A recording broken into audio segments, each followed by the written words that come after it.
Hi guys, this is Dr. Sadasivam once again with you. In fact, in some of the earlier videos, I had committed that I will be putting up a separate video on what this PLI scheme is.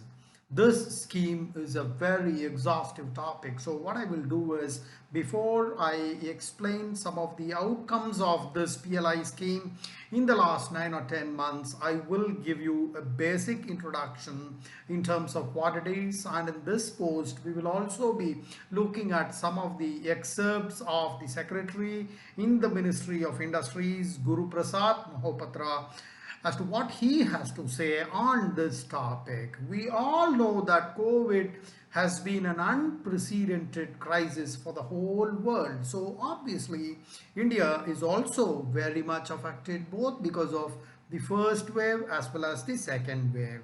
So what the government did was they studied many sectors within the country which had a lot of potential to do well. So what I'm saying pertains to last year, approximately in the months of March, April, May, June. And so the government, when people were recovering from COVID, while there was lockdown everywhere in the country, the officers in the ministry were sitting and studying most of the manufacturing sector, where there is a lot of potential to do well. So obviously you cannot afford to relax, because if those government officers had relaxed, do you think we could have come out of this crisis as successfully as we did? As we are talking, the stock markets have already crossed the last year highs and it's on the way to breach the 16,000 levels as far as the Nifty is concerned. So in effect, what I'm saying is the government officials had put in lots and lots of efforts in identifying some of the sectors where the manufacturing sector has a lot of potential to do well, and in the process they came up with lots of sectors: your textiles, apparels, gems and jewelry, pharmaceuticals, medical devices, chemicals, specialty chemicals, auto industries, auto components, and a whole lot of industries including white goods. So typically when we talk about Atma Nirbhar, it is not about ramping up the manufacturing facilities so that India becomes self-reliant. It has an additional objective in terms of how India will be able to make products for itself, achieving self-reliancy while at the same time meeting the requirements of the world. So it is made in India for the world. That is what it implies. So there are a lot of sectors which have been identified, and I will be putting up a separate video in terms of what those incentives are, in what sectors it is available, in what should be a modus operandi, greenfield project, brownfield product, etc. This is just an introductory session for you to understand what this PLI is and understand the spirit of what it is, right?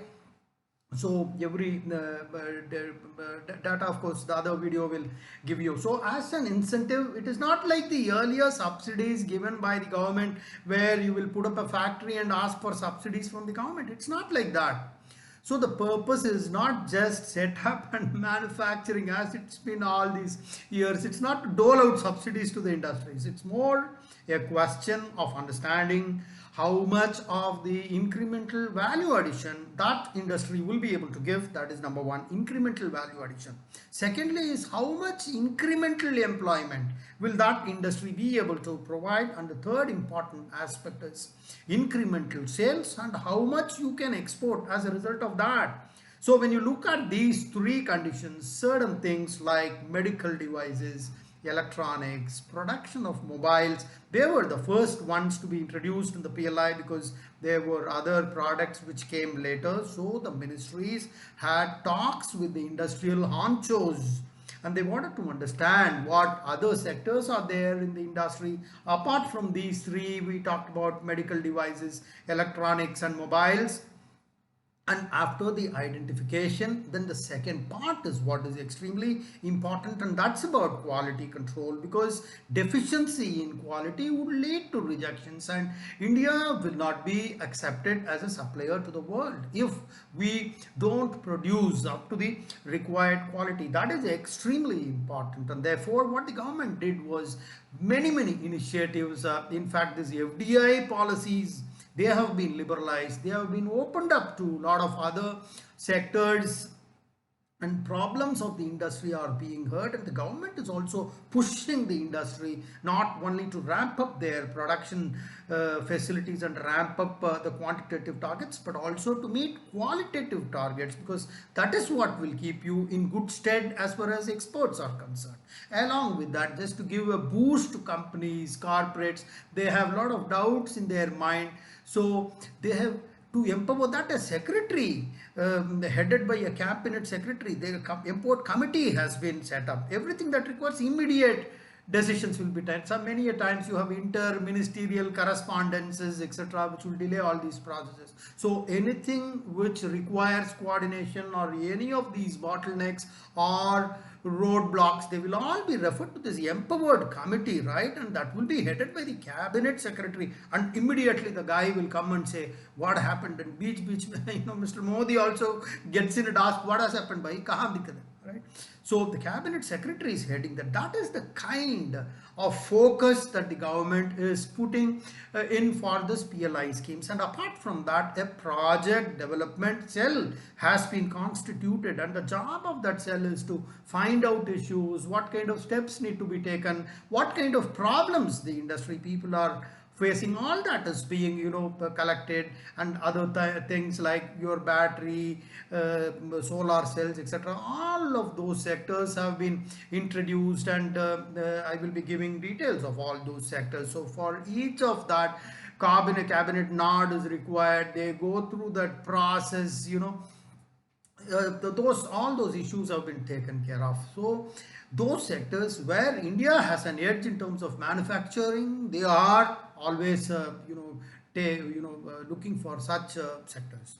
We need to cut down on imports also, whether it is raw material import or intermediate or finished goods. We need to look at all these imports little more seriously, right? Because the exchange stability between your rupee and dollar is also extremely important, right? And another initiative of the government is to bring in this phased manufacturing problem, which is already there in electronics. And obviously we need to look in terms of how we will be able to raise our quality bar, what kind of steps companies can take, what kind of governments can take in order to disincentivize imports, and maybe required put tariffs, etc., etc. Many ministries are working on all these, and of course the priority will be continue to be on high volume, low value and high employment sector, because boosting employment is also one of the imperatives of the government, and one of the bases for selecting the sector for PLI, especially as far as tariffs are concerned. The government is thinking in terms of where all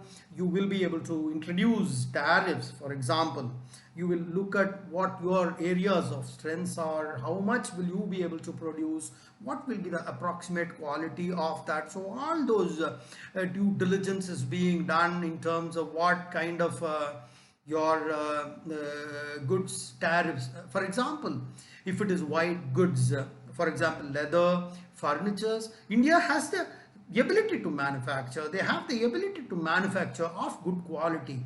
But if you see, substandard material is coming from China. We all know where it is coming from. Your cheap furnitures, cheap lights. We have to stop all that, because they are all substandard material which is coming from outside, and therefore the empowered committee is working on erecting tariff barriers in terms of what all products can be put in this particular tariff. Of course, non-tariff things will also be introduced, because these kind of tariffs are not directed against specific countries, because these are done to protect our own local countries, local industries, guy, and every country in the world is doing that, right? We are not the only ones doing it. So these are some of the things that the government is doing. And now we can look at mobile, a case in point. Apple phones are being produced, right?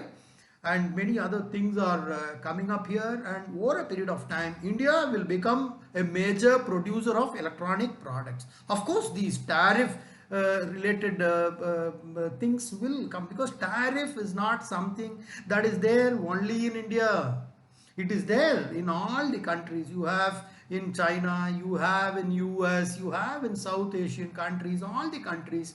It is there because the government needs to recognize that your tariffs, it can create friction with other trading partners if you keep on raising your tariff walls. But at the same time, you need to understand that Indian tariff is very much comparable to tariffs of the other part of the world. So for a limited period of time, the tariff rates will align with the global tariff rates. Obviously, it will not be for all the products, but for limited products, for a limited period of time, tariffs need to continue in order to protect our local industry, right? So these are some of the things that the government is working on, and more such schemes will be introduced. Your solar energy, your specialty chemicals, your APIs, your automotive components, textiles. Of course, we have already talked about electronics. So these are some of the initiatives that the government is taking in order to promote the local industries and protect their interest rates. All the steps are being taken to enable the whole country to march towards the $5 trillion economy. And there have been some issues because of the first and second wave of COVID, but we shouldn't get disheartened, and we need to keep marching. And whenever these schemes are introduced by the government, we shouldn't expect them to be 100% perfect, because we need to feel the pebbles as we walk along. That is what is important. We need to learn the right lessons and incorporate those lessons in our future strategy, because nobody is a god that you can introduce a scheme with 100% perfection. If anybody wants to wait for that 100% auspicious moment, you can be quite sure that auspicious moment will not come during your lifetime. Be it your demonetization, be it your GST, be it any good scheme, the time will not come. With the existing level of perfection, we should keep moving ahead. And I'm sure once Mayangji and Rajesh Karbanda ji also mentioned the same thing in one of our WhatsApp posts, and I really loved that, and it's very much in tune with that. So that is what is important. So these are some of the steps taken by the government, and let us see the proof of the pudding is in the eating, and let's see how things pan out in the coming years, right? So one thing is, because of all these PLI which was introduced during the last, of course I'll be putting up another video on what this particular scheme is, because these are some of the implications of PLI, especially with respect to tariffs and all that we've discussed. But I will exactly tell you what is this PLI, what things are covered, how much money will be disbursed, over what period of time it will be disbursed. There is a separate video which will be coming for you guys. I hope you enjoyed this presentation, and this is Dr. Sadasivam signing off till we meet again with another topic in another video. Thank you very much. Jai Hind.